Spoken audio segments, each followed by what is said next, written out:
Actually, you know, today I'm in a mood to fight. In the Glitz, a fighting mood.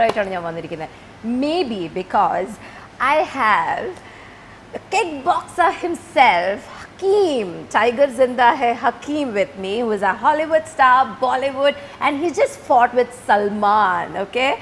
And now I'm going to fight with him. Oh God. Let's fight. Oh wait, let me warm up a little. Let's fight. Come on. Go on.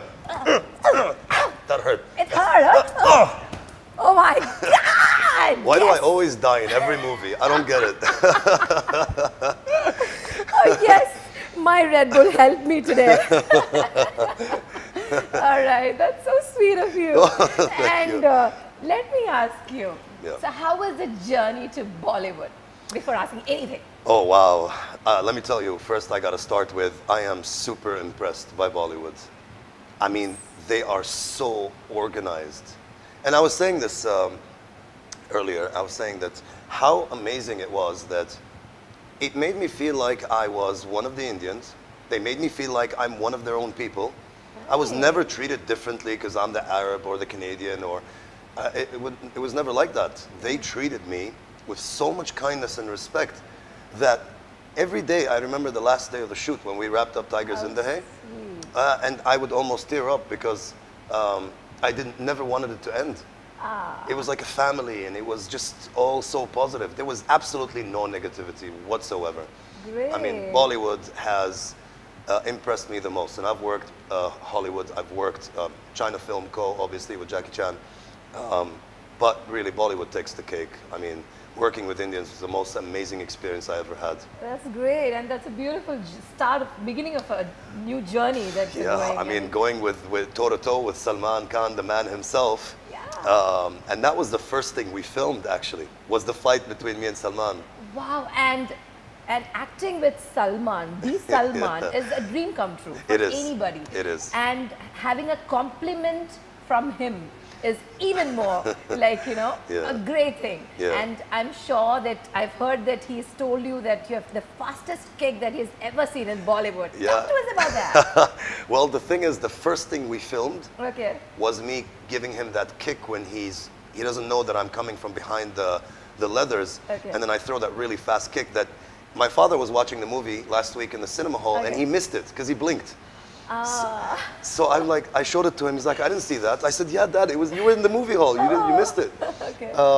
Only because I've got very good fast kicks, and then that was the first thing we filmed. So that was the second time I meet Salman, you know. Yeah, that's and then he went around telling everybody on set, oh, this guy's got the fastest kicks. Oh, that's so sweet. I've never seen such fast kicks. And I was like, oh, thank God, because the first thing you meet Salman, you don't want to kick the guy. You know what I mean? Mashallah, it's because of you being a professional. Right. And tell us that about. I mean, you are a kickboxer. You started from Shotokan karate. That's right. And under your dad, who was like, you know, who's been a master. Yeah.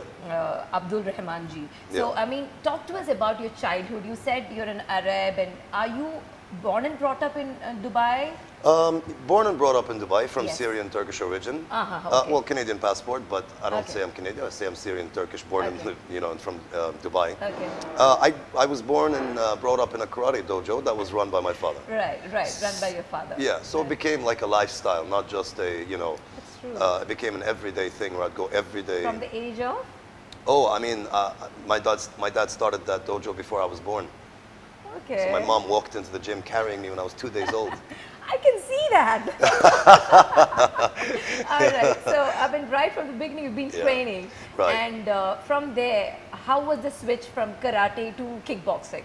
Well, I've had over 350 karate fights. So when one day I was fighting in a karate match, a Russian guy who was a boxing promoter saw me and he said, "Do you want to fight Muay Thai?" And I said, okay, I don't know the rules. I don't know I'm like, all right, I'll do it. And I fought, and I won by KO from the first round. Okay. I liked it, to be honest, you know. Oh, really? And I started in this career, and it started escalating. I ended up fighting K1 Max in Korea, won the World Cup in K1.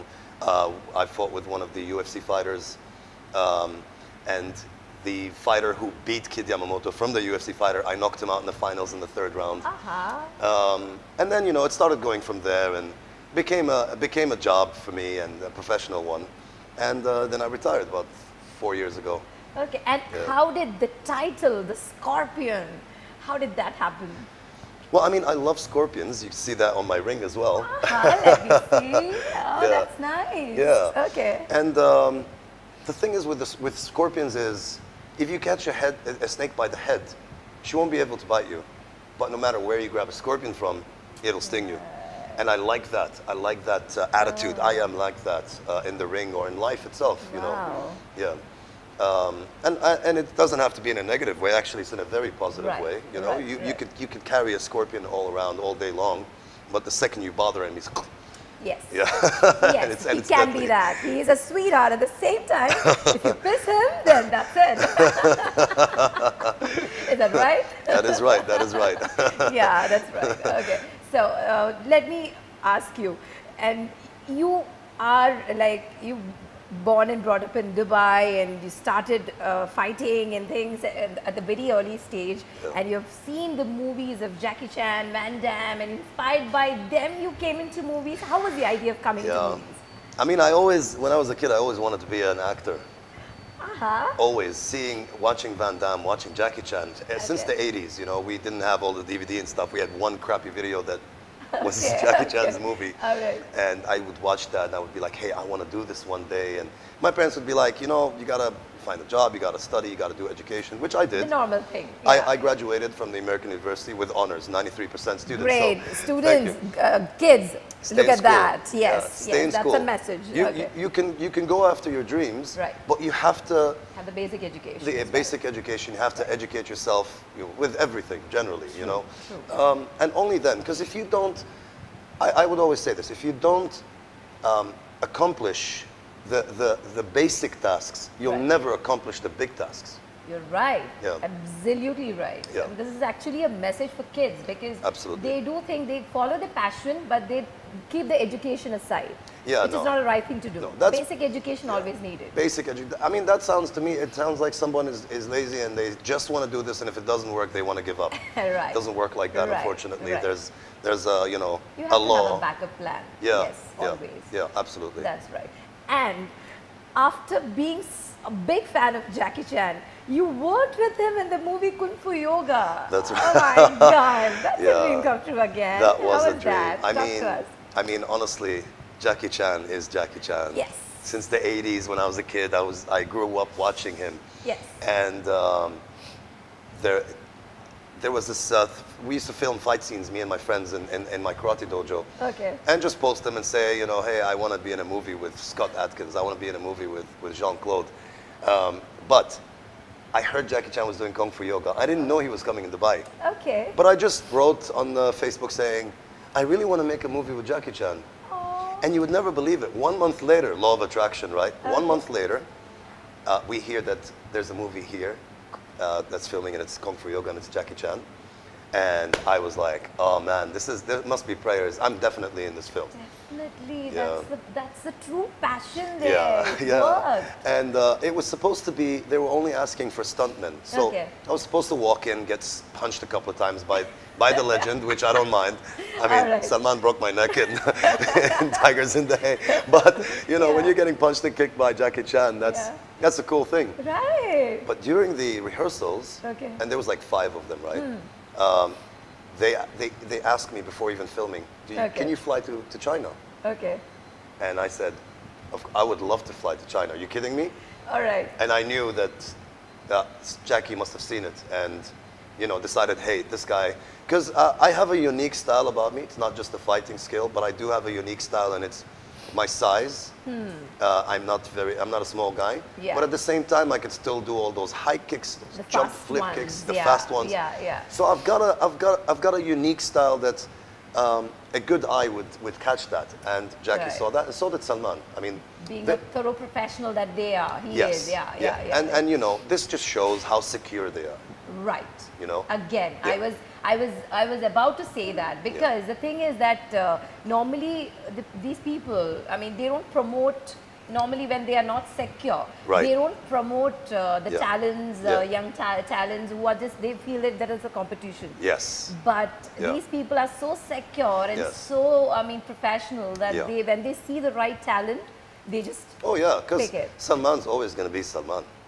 Right. Nobody can ever take that away from him. Exactly. The guy is so accomplished. So is Jackie Chan. I mean, they're both legends. Exactly. So Talking about them, I'm really sorry.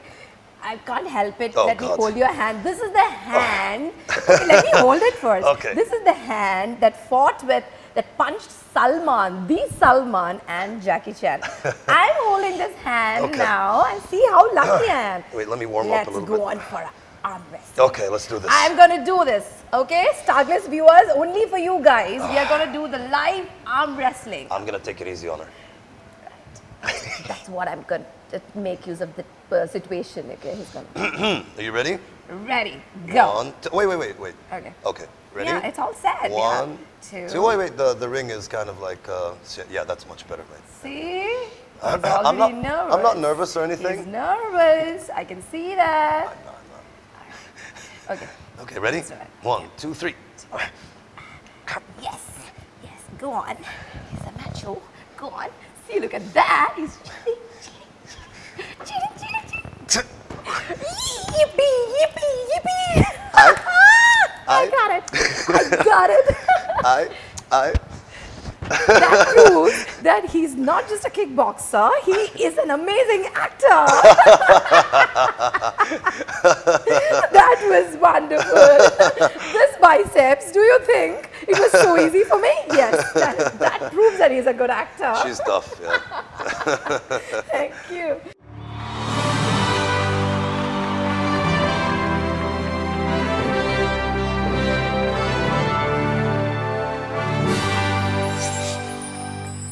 How was it like picking Salman, being the Hakim? Like, how did you end up in this role? Well, we heard of a film. Yeah. Najwa, Okay. who's my fiancée, Okay. is also my manager. Okay. And, she always goes on checks for film and stuff. And she heard there was a movie that's Okay. planning to be filmed here in Okay. Abu Dhabi. So, Okay. so she wrote one of the producers, Okay. the major producers. Okay. And he immediately replied saying, I'm going to forward his profile to our people. All right. He was pretty impressed. And we got a call. Not 2 days later, we got a call in an office in Dubai saying, please come to audition for a film. Oh, nice. And I said, all right. I went and I auditioned, and it was like a 5 steps. So 5 different auditions. Oh. A couple of them on Skype to India, and Okay. 3 of them here. Okay. And out of like about 3,000 that applied for Hakim's role, only inside UAE. We're not talking Morocco. We're not talking India. Gosh. I got the Hakim role. And I was very flattered, I knew, they didn't tell us what movie it was, but we knew very well what movie it was. Okay. Yeah, and then that's it. And then they called me on Skype and they explained Hakim to me. Because, you really want to get into the character to deliver, right? Right. And it took me months to get into Hakim because, as you could see in the movie, Hakim does not have he doesn't leave any room for conversation. Right, right. If you don't do what you're told, he just shoots you. Yes, that's right. You could see that with a bus driver. Open the door, he doesn't, he shoots him. The management of the hospital that Hakim took over comes saying no guns allowed, he gets shot and killed. Yeah, that's what I was looking deep into your eyes. Yeah. If I can see blood. Oh God. Like, that's how horrified, when people see Hakim on screen. Yeah. So, but he's such a sweetheart, I tell you. I appreciate it. Well, that's why the second we were done with filming, on set, I shaved my beard the last day of when we wrapped Tigers in the Hay. Because it's like getting into an exorcism when you want to take a character out of you after you spent months putting yourself into it. You kind of get into that character completely. You start thinking like him, you start talking like him, and I told Najwa, I said, it was so funny in between the shots. I'm always everybody loves me on set. I'm always talking to every single human there. And I asked for water, and I sounded a little bit like Hakim. I was like, hey, give me water. And then I was like, oh. Hey, can I have some water, please? I swear to God. the real life getting into the real life. Oh my God. And he looked at me like, oh, okay, weirdo. Thank you very much. I swear. But you know what? It kind of like, It was a good challenge. That's right. Hakeem is a psychopath, he's a murderer, he's a killer, he's hungry for blood. He has vengeance in his blood. He wants to take revenge for all the things that happened to his family and to his friends and to himself as well. So yeah, I mean, that's how I got into it, really. But really, because you got into the skin of the character, that shows on screen, you know, when you do things, when you do I mean, there is no kind of, you know, help or support or anything. It was all you did by yourself. Yeah. Extra, there was nothing. No. No special effects, nothing. Everything he did on his own. That makes him really special. Yeah, and I was offered a stunt double for the 8-meter fall we did when Saman takes me out the window, and I refused it. I want to do my work. And there was a couple of accidents. I mean, the first day that we filmed the fight scene, my right foot broke on set before we filmed the fight scene. But I didn't want to tell anyone because it was my first day filming, and I don't want to, like, you know, this guy just got on set and he's you know, moaning about his foot. But it actually broke, and I had a huge swelling in my foot. It was so bad. I was sitting on the floor and I grabbed a rock and I started pushing against the swelling, and it was so painful. So I bit on my jacket just to let the because I can't have, you know, when you have a dream. Nothing gets in your way. That's right. And I've done this before. I used to fight professionally. The world title. I broke my foot in the first round as well. And I ended up knocking the guy out in the 4th round. Just see that. After I knocked him out, I went to the hospital because I couldn't walk anymore. Gosh, but nothing should stop you. You know, nothing should stop you when you have that dream, when you have that, you know, then if it stops you, then you're not meant to do it. And this is something I always say. You do what the other guy won't do. It's not what you can't do, but it's what you won't do. He won't do this. He can do it, but he won't do it. Yeah, that you do. That I would do. Yes. Now when I'm talking to you, I feel that being a fighter is not about having a great body or being training and things like that. It's all in the mind. Yep. See, you have the fighter in the mind. You don't give up. I mean, body was injured, but still the mindset, don't give up, just go for it, and that you did. Yeah. And since you spoke about the World Championship and things like that, share the accolades that you have won so far in the field of kickboxing. WKBF World title. Okay. WMC twice, a Muay Thai Middle East title. Okay. WBL twice, Middle East title. WBL, that's the World Boxing League. Where Tyson fights. Yeah. I got the 3 belt, the belt twice. Okay. For the Middle East as well. I have more than 60 amateur Muay Thai fights as well. 58 wins. I've got about 350 karate fights, about 95% win. The professional record is 23 fights. You are the youngest 5th Dan black belt in the world. When I got it, which is like more than 10 years ago. Wow. Planning on taking the 6th one now. Absolutely, yeah. Oh yeah, you will. There's no stopping Hakeem, yes, I'll tell you that. Will. You can't stop Hakeem now. That's how he is. I'm on a roll. Yes. Let me ask you. You've been in the kickboxing, that fighting boxing, that pad, and I mean with all that boxing, the gloves and things like that. Right. And being in that is more giving you a high, or being an actor where, like Hakeem, doing that role gives you more high? Well, honestly, it's hard to differentiate. At the time, the dream was to be a world champ, and now at the time is to be an actor. So the buzz is the same. Okay. You know, maybe then if I did a film, I wouldn't have the buzz I have now. And fighting now, I'm not really interested in fighting much anymore. Okay. I'm more interested in film. So I mean, you know. At the time, it's different. It's different, yeah. Right, the ring or the movie is like depending on the mood that you are. Now you are completely into Hakeem. I'm into Hakeem now.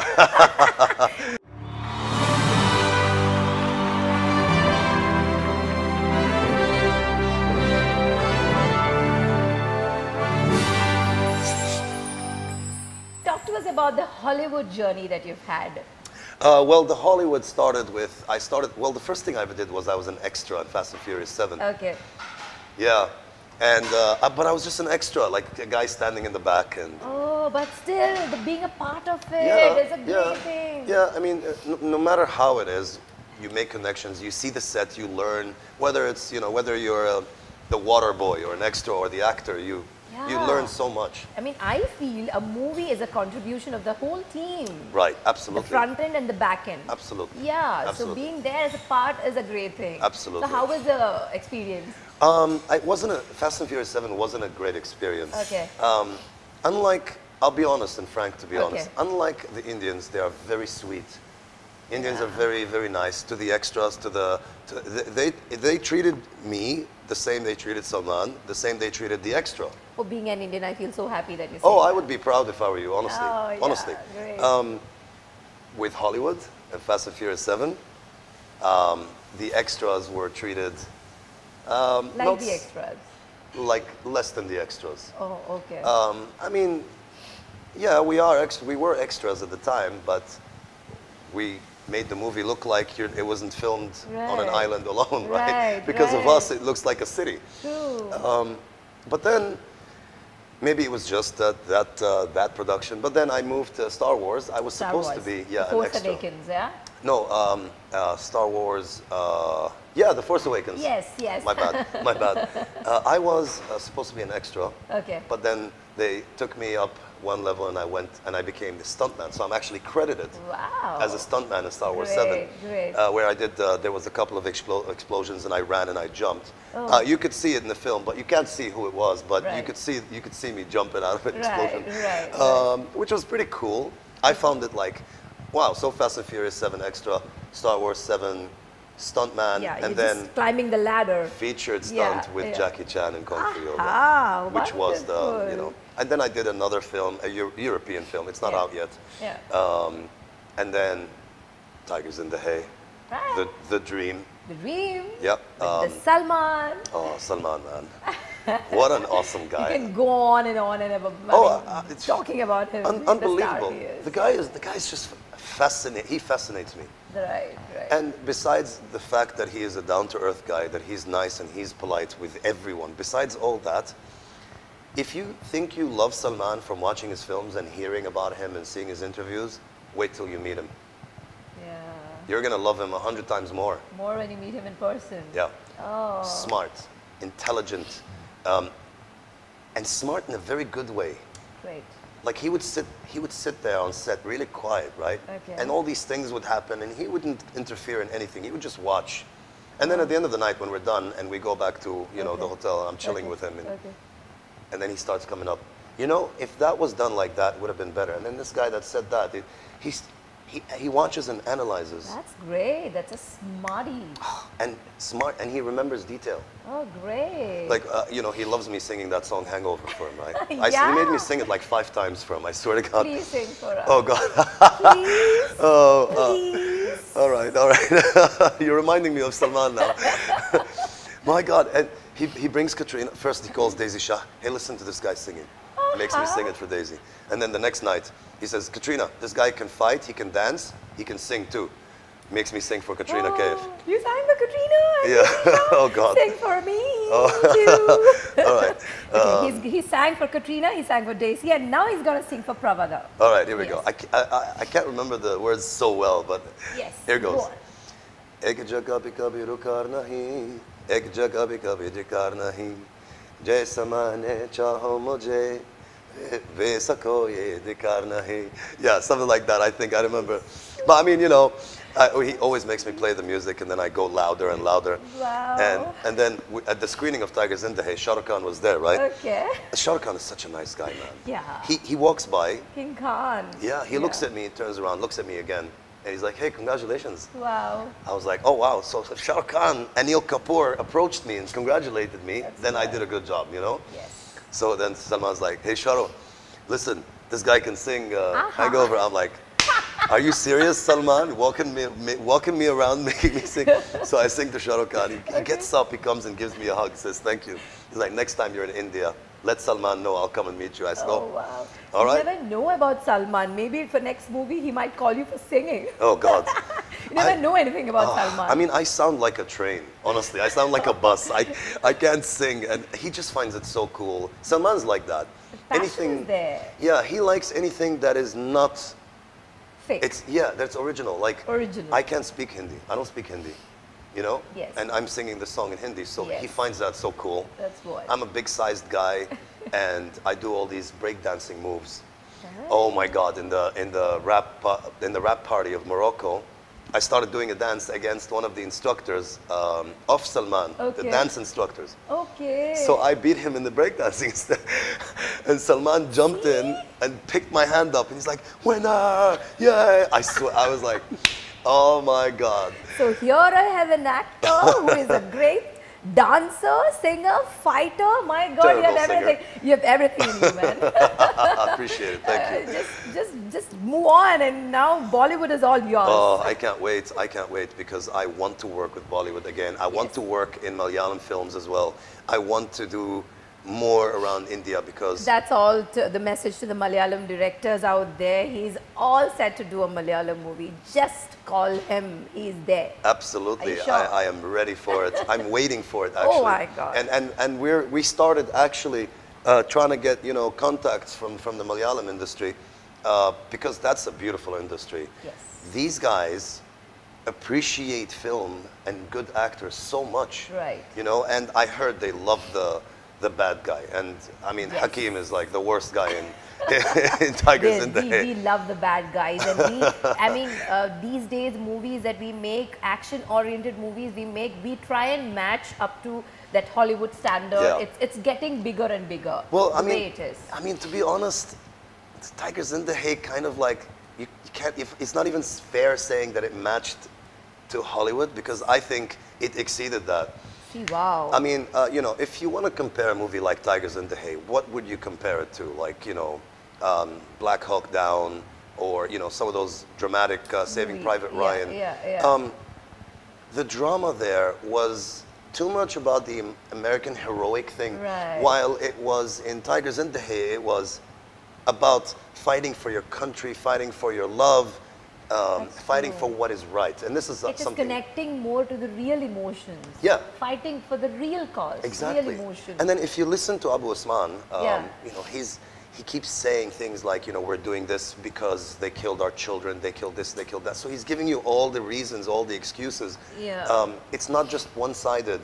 True. While you would see that in Hollywood where, okay, that's it, this is the bad guy, that's it, there's no question there, there's That's true. But actually, like, when he was putting the boy on Hassan, he was putting the bomb on him and saying, go and blow yourself up, basically. There is a reasoning for everything. Yeah, and he was like, they killed his sister, and, small coffins are the heaviest and stuff. So he kind of like makes you kind of wonder. I just got goosebumps. Whose side am I on, Right. I mean, right. I understand terrorism is the worst thing. And I'll tell you something. I was sitting down like this one day on set. Okay. And Ali Abbas, Okay. I love him, by the way. Okay. He passes by and he says, Hakeem, what's wrong, Okay.